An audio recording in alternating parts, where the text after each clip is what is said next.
Hello everyone, welcome. Here we are starting new series of class 7 science, and this is our first lesson, nutrition in plants. Okay, so without wasting any time,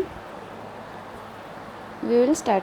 And yes, I'm going to explain this side by side in Marathi also, because as per requirement I need to explain in Marathi instead of Hindi. Okay, so with English we'll understand this lesson in Marathi also. So nutrition in plants, ठीक आहे. Means प्लांट्समध्ये nutrition कसं होतं. So सगळ्यात पहिले आपल्याला हे समजायला पाहिजे इथं की न्यूट्रिशन म्हणजे काय. तो आपण न्यूट्रिशन म्हणजे काय बघू. तर आपल्याला लाईफ प्रोसेसेस कॅरी करावं लागतं. म्हणजे लिव्हिंग ऑर्गॅनिझम्सला लिव्ह करण्यासाठी किंवा लिव्ह अँड ग्रो करण्यासाठी व्हेरियस ॲक्टिव्हिटीज परफॉर्म कराव्या लागतात. आणि ते सारे फंक्शन्स किंवा तेच सर्व ॲक्टिव्हिटीज ज्याच्यामुळे आपण अर्थवरती सस्टेन करू शकतो आहे, अर्थवरती राहू शकतो आहे, त्याला लाईफ प्रोसेसेस म्हणतात. Means all those activities or all those functions which allow us to live on the earth are known as life processes. ठीक आहे. सो सगळ्यात पहिले तुम्हाला लाईफ प्रोसेसेस म्हणजे काय इथं मी समजवलं. ठीक आहे. What is life processes, what are the life processes. So all those activities or all those functions which are required to perform by any organism to live on earth. ठीक आहे. मग या सर्व लाईफ प्रोसेसेसमध्ये काय येतं, मग त्याच्यामध्ये न्यूट्रिशन, ठीक आहे, न्यूट्रिशन असतं, मग डायजेशन असतं, न्यूट्रिशन असतं, ग्रोथ करायची असते त्या ऑर्गॅनिझमला, एक्सक्रिएशन आहे, रिप्रोडक्शन आहे. सो अशा बऱ्याच लाईफ प्रोसेसेस आहे. मुवमेंट त्यांना करायची असते, रिस्पॉन्ड टू स्टिम्युली म्हणजे चेंजेसला रिस्पॉन्ड करायचं. ठीक आहे. सडन चेंजेसला रिस्पॉन्ड करायचं. या सर्व ॲक्टिव्हिटीज एका ऑर्गॅनिझमला परफॉर्म कराव्या लागतात. मग या सर्व ॲक्टिव्हिटीज परफॉर्म करण्यासाठी त्या ऑर्गॅनिझमला कसली गरज असेल. सो त्या ऑर्गॅनिझमला गरज असेल एनर्जीची. ठीक आहे. आणि ती एनर्जी त्या ऑर्गॅनिझमला कुठून भेटेल, तर ती एनर्जी त्या ऑर्गॅनिझमला ऑब्व्हियसली फूडपासूनच भेटेल. ठीक आहे. सो आपण काय बघितलं आतापर्यंत की लाईफ प्रोसेसेस परफॉर्म करावे लागतात प्रत्येक लिव्हिंग ऑर्गॅनिझमला जिवंत राहण्यासाठी. ठीक आहे. अर्थवरती सर्वाईव्ह करण्यासाठी. आणि त्या प्रोसेसेस करण्यासाठी एनर्जी लागेल, आणि ती एनर्जी कुठून येईल, फूडपासून येईल.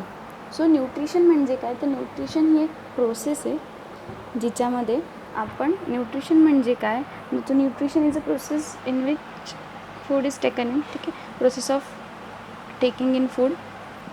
ठीक आहे. Process of taking in food. Food आपण आपल्या बॉडीमध्ये घेतो, फूड आपण खातो इन द सेन्स, आणि नुसतंच खाऊ नये तर त्याला युटिलाइज पण करायला हवं. ठीक आहे. सो फक्तच आपण फूडमध्ये घेत नाही, बॉडीमध्ये आपण तर ते युटिलाइजसुद्धा करतो. And this whole process is known as nutrition. ठीक आहे. So nutrition is a process of taking in food and its utilisation. कशासाठी आपण ते युटिलायझेशन करतो, to derive energy from it. ठीक आहे. आपल्याला त्याच्यापासून काय हवे असते, एनर्जी हवी असते. सो आपण त्या फूडला युटिलाइज करतो कसं, तर त्याच्यापासून आपण एनर्जी घेतो. युटिलाइज करतो म्हणजे त्याला आपण यूज कसं करतो, कसं यूज करतो आपण, तर त्या फूडची एनर्जी आपण आपल्या बॉडीमध्ये घेतो. ती एनर्जी आपण various activities, various life processes perform करण्यासाठी यूज करतो. So this is nutrition.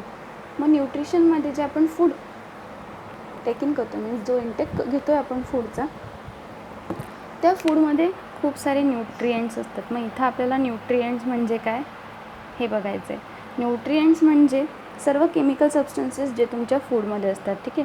Nutrients कशामध्ये असतात, फूडमध्ये काही केमिकल सबस्टन्सेस असतात, त्याला न्यूट्रिएंट्स म्हणतात. मेन 5 टाईप्स ऑफ न्यूट्रिएंट्स आहे. कार्बोहायड्रेट्स,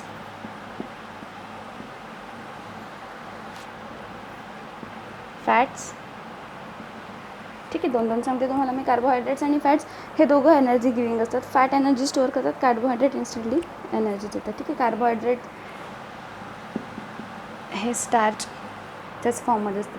म्हणजे जसं प्लांट्समध्ये, तुम्हाला मी एक लिंक देईल खाली डिस्क्रिप्शनमध्ये, जसं प्लांट्समध्ये असतं ते फोटोसिंथेसिस करून स्टार्चेस प्रोड्यूस करतात, आणि आपण तेच इंटेक घेतो, आणि म्हणजे आपण कार्बोहायड्रेटपासून आपल्याला एनर्जी भेटते. कार्बोहायड्रेट कशापासून मिळेल, तर सर्व जे पण प्लांट प्रोडक्ट तुम्ही खातायत, जे पण प्लांट प्रोडक्टचा इंटेक तुम्ही घेताय, त्यात वीट, मेज हे सर्वांपासून कार्बोहायड्रेट होते. ठीक आहे. फॅट्स म्हणजे काय, तर फॅट हे ऑइली न्यूट्रिएंट्स असतात. म्हणजे जे पण तुम्ही ऑइली सबस्टन्स खाताय किंवा डेअरी प्रोडक्ट्स खाताय, त्याच्या सर्वांमधून तुम्हाला फॅट भेटणार आहे. सो फॅट्स हे एनर्जी, फॅट्स पण एनर्जी गिविंग आहे, बट ते स्टोअर्ड असतात आपल्या बॉडीमध्ये. कार्बोहायड्रेट इन्स्टंट एनर्जी गिविंग असतात. ठीक आहे. टाईप ऑफ शुगर आहे कार्बोहायड्रेट. त्याच्यानंतर नेक्स्ट न्यूट्रिएंट आहे, आपण न्यूट्रिएंट बघून राहिलं. नेक्स्ट न्यूट्रिएंट आहे विटॅमिन अँड मिनरल. ठीक आहे. सो विटॅमिन अँड मिनरल्स आपल्या बॉडीला हेल्दी ठेवण्याचं काम करत असतात. ठीक आहे. आपण आपल्याला कोणता डिसीज होऊ नये म्हणून आपल्या बॉडीमध्ये विटॅमिन्स आणि मिनरल्सचा इंटेक महत्त्वाचा असतो. So carbohydrate, fat, vitamins, mineral 4 we have seen. And last nutrient असेल प्रोटीन, जो की आपल्या बॉडीमध्ये ग्रोथसाठी यूज होतो. ठीक आहे. Protein is body building nutrient. ठीक आहे. प्रोटीनला बॉडी बिल्डिंग न्यूट्रिएंट म्हणतात, म्हणजे ग्रोथसाठी प्रोटीन महत्त्वाचा आहे. किंवा आपल्या बॉडीमध्ये जेव्हा एखादी सेल डॅमेज होतो आहे, की काही सेल्स डॅमेज होत आहे, तुम्हाला इंजुरी होते, तर प्रोटीन हे सेल रिपेअरिंगचं पण काम करतात. ठीक आहे. सो 5 न्यूट्रिएंट्स आपण बघितले: कार्बोहायड्रेट, फॅट, प्रोटीन, विटॅमिन्स आणि मिनरल्स. आणि हे सर्व न्यूट्रिएंट्स म्हणजे फूडमध्ये असणारे केमिकल सबस्टन्सेस. आणि हे आपल्याला कशापासून भेटतील, तर हे आपल्याला फूडपासून भेटतील. हेच आपल्याला एनर्जी देतील आणि त्याच्यापासून आपण लाईफ प्रोसेसेस परफॉर्म करू शकू. तर मग या ज्या न्यूट्रिशनच्या मेथड म्हणजे तुम्ही ज्या प्रकारे फूड इंटेक घेत आहेत,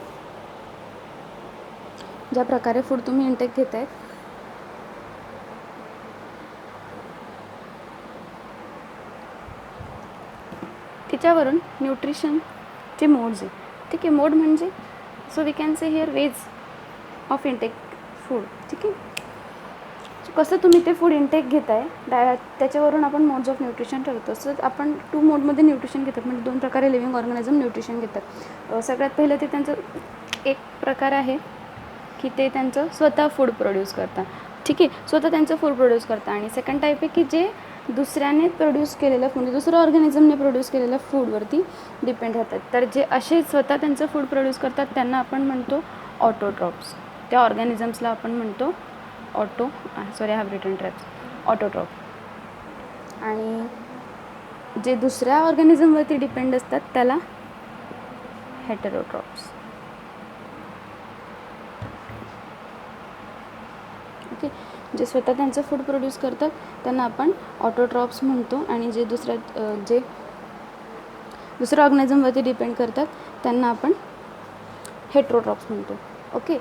आणि मग त्या प्रोसेसला म्हणजे ऑटोट्रॉप्स हेटेरोट्रॉप्स हे ऑर्गॅनिझम झाले. आणि प्रोसेसला आपण ऑटोट्रॉपिक न्यूट्रिशन म्हणणार. म्हणजे त्या न्यूट्रिशनच्या मोडला, त्या वे ऑफ न्यूट्रिशनला ऑटोट्रॉपिक न्यूट्रिशन म्हणणार. तुम्हाला इथे डिफरन्स कळत असेल.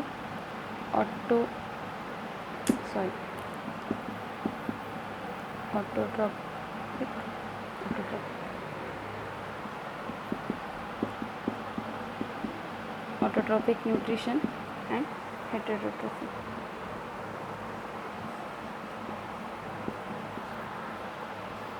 न्यूट्रिशन. ठीक आहे. सो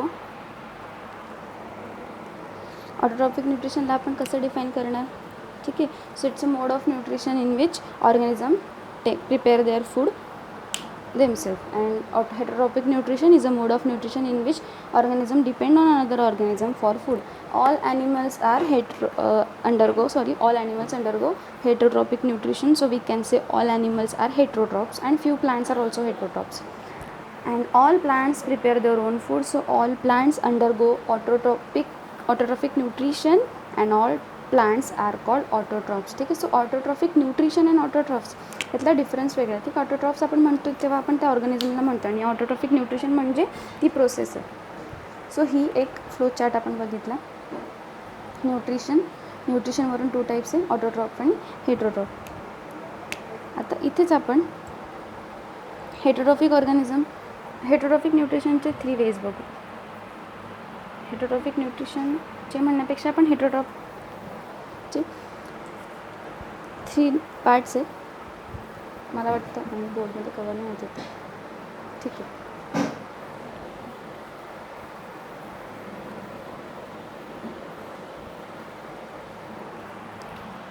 आपण न्यूट्रिशन बघत होतो. न्यूट्रिशन म्हणजे काय, तर प्रोसेस ऑफ इंटेकिंग फूड. ठीक आहे. मग त्या प्रोसेसवरून म्हणजे इंटेकच्या टाईपवरून 2 टाईप्स आहे, ऑटोट्रॉपिक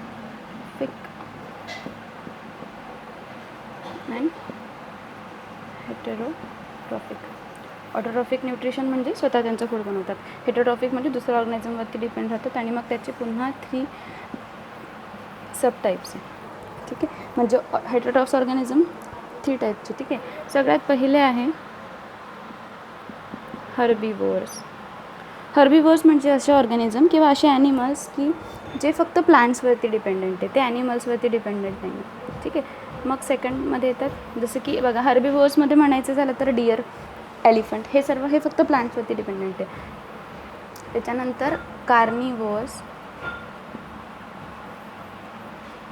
कार्निवोर्स म्हणजे जे प्लांट आणि ॲनिमल, कार्निवोर्स म्हणजे जे फक्त ॲनिमल्सवर डिपेंडंट आहे. आणि ओमनिवोर्स म्हणजे जे प्लांट आणि ॲनिमल दोघांवरती डिपेंडंट आहे. ठीक आहे. म्हणजे कार्निवोर्समध्ये लायन, टायगर हे ॲनिमल्स येणार आहे की जे फक्त मीट, फ्लेश खातात, दुसऱ्या ॲनिमल्सवरती डिपेंडंट असतात. आणि ओमनिवोर्समध्ये जे दोघं म्हणजे प्लांट्स पण खातात आणि ॲनिमल्स पण खातात. That dependent or plant and animals, also they eat both plants and animals, ते ओमनिवोर्स आहे. ठीक आहे. Humans are also omnivores. आपण पण ओमनिवोर्स या कॅटेगरीमध्ये येतो. सो आय होप तुम्हाला न्यूट्रिशन हा पार्ट पूर्ण कळला असेल. मग आपण आता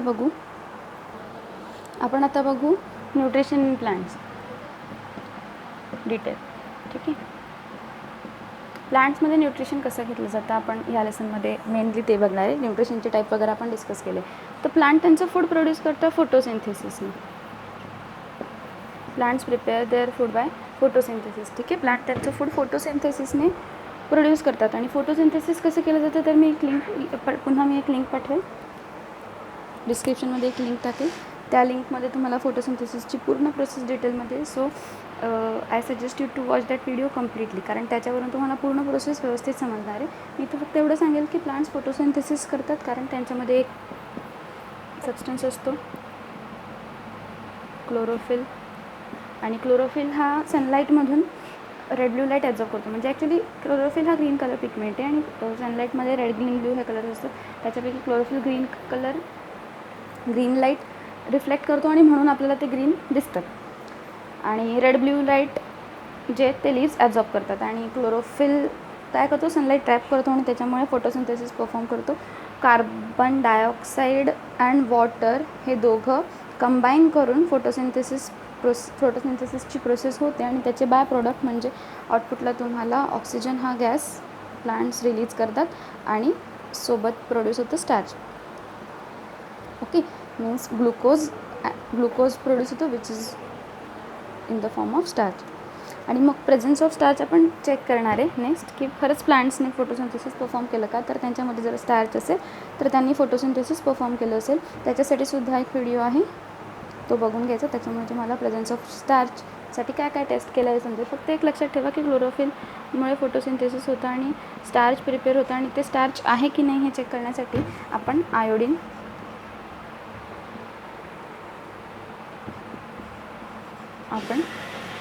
यूज करतो. आयोडीन सोल्युशन यूज करून आपण प्लांटमध्ये खरंच फोटोसिंथेसिस परफॉर्म झालं आहे की नाही, किंवा आपण हे चेक करतो की त्याच्यामध्ये स्टार्च आहे की नाही. मग फोटोसिंथेसिस या टॉपिकमध्ये एक सब पार्ट येतो की role of leaves in photosynthesis. ठीक आहे.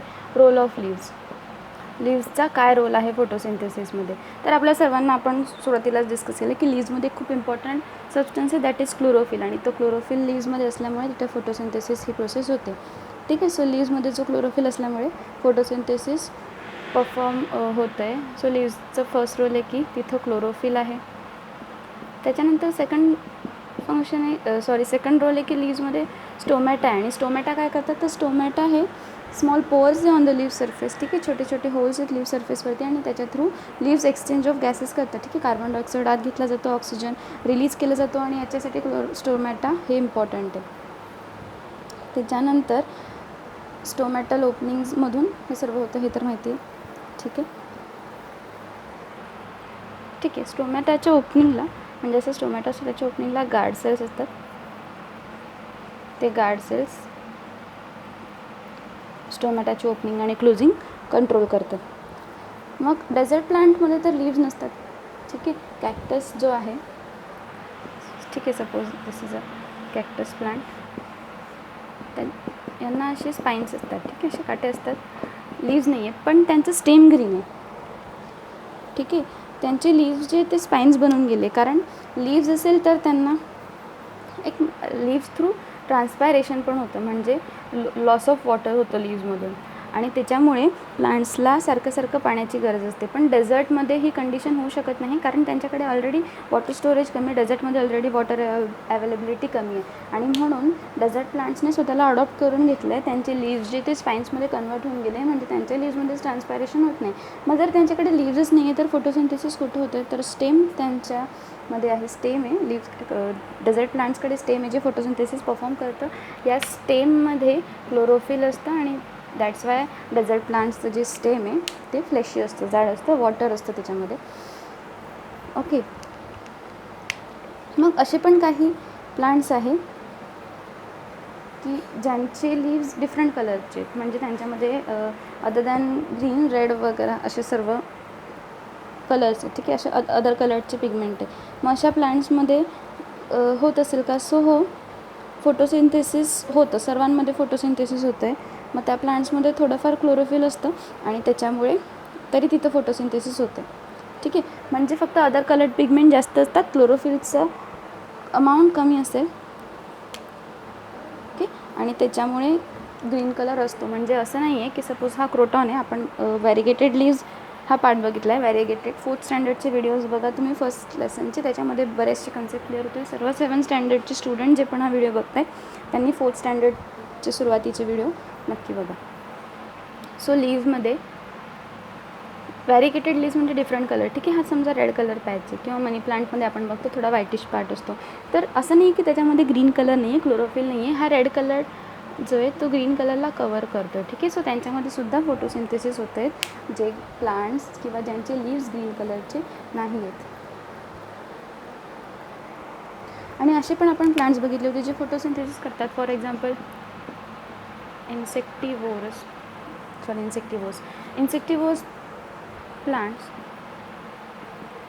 ठीक आहे, इन्सेक्टिव्होर्स प्लांट्स म्हणजे असे प्लांट्स की जे फोटोसिंथेसिस करतात, पण त्यांना फोटोसिंथेसिसपासून जे न्यूट्रिशन भेटतं आहे that is not sufficient for them, आणि म्हणून मग ते इन्सेक्ट्सला सुद्धा कॅप्चर करतात आणि ईट करतात. ठीक आहे, ते इन्सेक्ट्सला कॅप्चर करतात आणि ईट करतात. For example pitcher plant, Venus flytrap, हे काही इन्सेक्टिव्होर्स प्लांट्सचे एक्झाम्पल आहे. ठीक आहे, चलो next topic, importance of photosynthesis. आता हे आपण ओरली पण बघू शकतो की फोटोसिंथेसिस का महत्त्वाचं आहे. तर फोटोसिंथेसिस जर नाही झालं तर फूड प्रिपेअर होणार नाही, आणि मग फूड प्रिपेअर होणार नाही तर प्लांट सर्वाईव्ह करू शकणार नाही, आणि प्लांट्सने जर सर्वाईव्ह केलं नाही तर ॲनिमल्स सर्वाईव्ह करू शकणार नाही. सो हे इंटरडिपेंडन्स आहे एक दुसऱ्यावरती. त्याच्यानंतर फोटोसिंथेसिस नाही झालं तर एअर प्युअर होणार नाही, कारण ऑक्सिजन रिलीज करतात प्लांट्स आणि त्याच्यामुळे ते एअर प्युरिफाय करतात, कार्बन डायऑक्साईडचं इंटेक घेतात. सो फोटोसिंथेसिस खूप महत्त्वाचं आहे. नेक्स्ट आपला टॉपिक आहे हेटेरोट्रॉफिक न्यूट्रिशन इन प्लांट्स. म्हणजे न्यूट्रिशन इन प्लांट्स तर आपण बघतोय, पण कोणत्या टाईपचे? हेटेरोट्रॉफिक. ठीक आहे, आपण आधीच बघितलं होतं की हेटेरोट्रॉफिक न्यूट्रिशन म्हणजे mode of nutrition in which organism depends on another organism. मग प्लांट्स कसे अनदर ऑर्गॅनिझमवरती डिपेंड करत आहेत? तर आपण आत्ताच डिस्कस केलं की काही प्लांट्स आहेत, ठीक आहे, त्यांना आपण इन्सेक्टिव्होर्स प्लांट्स म्हणतो, की ज्यांना फूड, स्वतःचं फूड तर प्रिपेअर करत आहे but that is not sufficient for them. मग काही ऑर्गॅनिझम असे की जे इन्सेक्ट्स नाही खात, ठीक आहे, म्हणजे जे इन्सेक्टिव्होर्स नाही आहेत तरीसुद्धा ते दुसऱ्या ऑर्गॅनिझमवरती किंवा दुसऱ्या प्लांट्सवरती डिपेंडंट आहे. So heterotrophic nutrition in plants बघताना आपण असे प्लांट्स बघणार आहे की जे फोटोसिंथेसिस करत नाही, जे स्वतः त्यांचं फूड स्वतः प्रोड्यूस करत नाही. का? कारण त्यांच्यामध्ये क्लोरोफिल नाही आहे. त्यांच्यामध्ये क्लोरोफिल नाही आहे, जो की खूप महत्त्वाचा आहे फोटोसिंथेसिस परफॉर्म करण्यासाठी. सो हेटेरोट्रॉफिक न्यूट्रिशन सगळ्यात पहिला टाईप आहे पॅरासिटिक.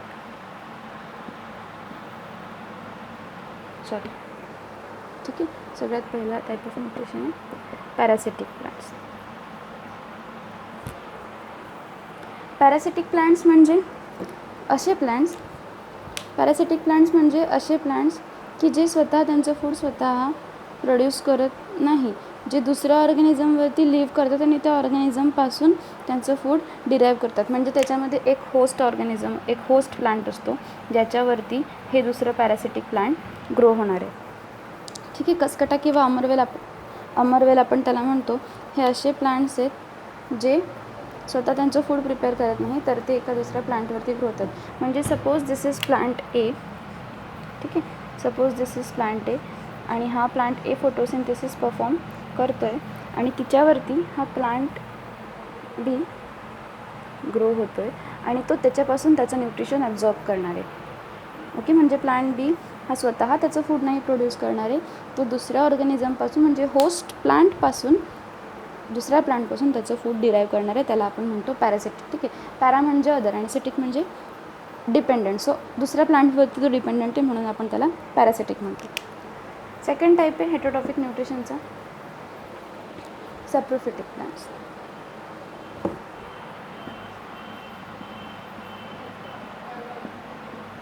सॅप्रोफिटिक प्लांट्स म्हणजे असे प्लांट्स की ज्यांच्यामध्ये क्लोरोफिल नसेल, जे फोटोसिंथेसिस परफॉर्म करणार नाही.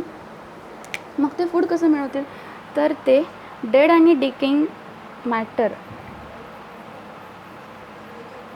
ठीक आहे, डेड अँड डिकेइंग मॅटर किंवा डेड अँड डिकेइंग ऑर्गॅनिझमवरती ते ग्रो होतात आणि त्याच्यापासून ते न्यूट्रिशन ॲब्झॉर्ब करतात. ठीक आहे, न्यूट्रिटिव्ह ज्युसेस जे ते त्यांच्यापासून ॲब्झॉर्ब करतात आणि म्हणून त्यांना आपण सॅप्रोफिटिक म्हणतो. ठीक आहे, सॅप्रो म्हणजे डिके, सॅप्रो म्हणजे सॅप्रोचा मिनिंग होतो डिके अँड डिकेइंग मॅटर. सॅप्रो म्हणजे डिकेइंग मॅटर आणि फिटिक म्हणजे प्लांट्स जे डिकेइंग मॅटरवरती ग्रो होणारे प्लांट्स आहे.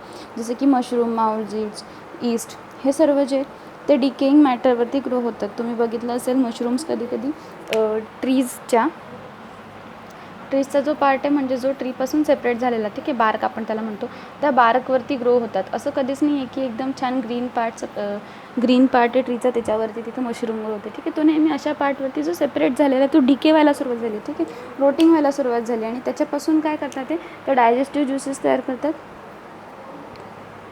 आणि ते डायजेस्टिव्ह न्यूट्रिटिव्ह ज्युसेस ते त्याच्यामधून ॲब्झॉर्ब करून घेतात. असे असतात सॅप्रोफाइट्स. मशरूम, माउल्स, हे सर्व फंगी, हे सर्व एक्झाम्पल्स आहेत.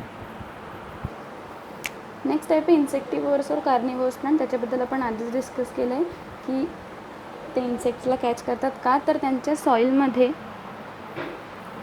इन्सेक्टिव्होर्स प्लांट ज्या सॉईलमध्ये ग्रो होतात तिथे लॅक ऑफ नायट्रोजन असतं. ओके, ते ज्या सॉईलमध्ये ग्रो होतात त्या सॉईलमध्ये त्यांना नायट्रोजन भेटत नाही आणि मग हा नायट्रोजन मिळवण्यासाठी ते दुसऱ्या इन्सेक्ट्सला कॅप्चर करतात आणि ईट करतात. सो दॅट जे इन्सेक्टने ब्रिदिंग थ्रू जो नायट्रोजन ॲब्झॉर्ब केला असेल तो त्यांना